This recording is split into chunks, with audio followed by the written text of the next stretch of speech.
There's probably a $40,000 spread in buying a house right now between buying one in 2023 and maybe buying one in mid 2024. So what do I mean by that? It's real simple. See, right now at the end of 2023, number one, it's the holiday season. We're a little bit slower because of interest rates. Sellers are a little bit more motivated. You just have to find the right one. So, right now you can go in and maybe negotiate on price and maybe some closing costs. And, I'm talking 20 grand, on the $400,000 to $500,000 price range, and maybe less on a lower, maybe more on a higher.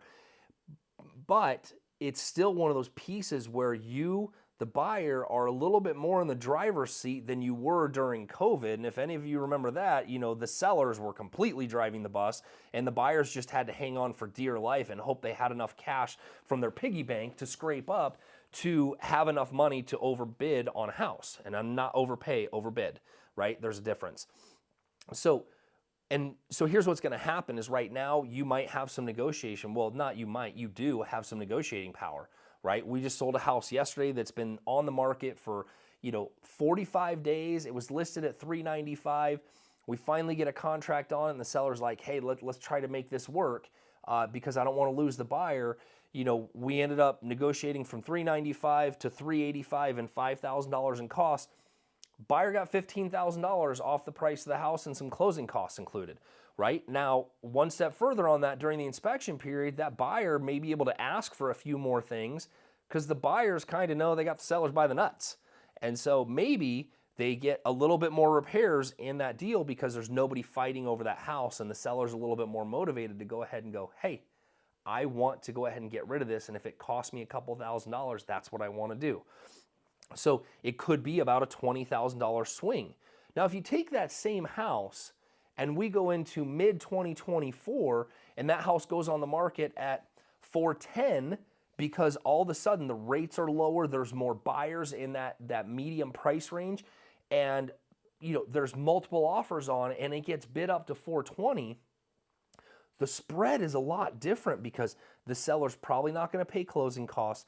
They're not going to budge much on their price if you don't have to overbid on it. And they're probably not going to do a whole lot in repairs because there's a line of people potentially waiting for that same property.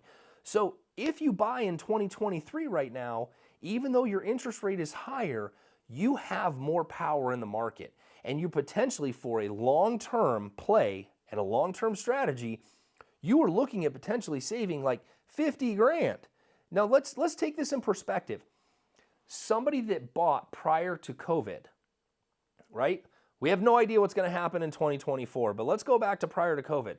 Somebody bought in 2018 and they got a great deal on something. They paid $200,000 for a house and they still had a 5% interest rate. And then all of a sudden, the price has shot through the roof. The house that they bought doubled in value over the next couple of years, and they refinanced it and got a 2% mortgage because they bought when things were kind of average. And right now things are kind of average and they pushed through it and they were okay with it.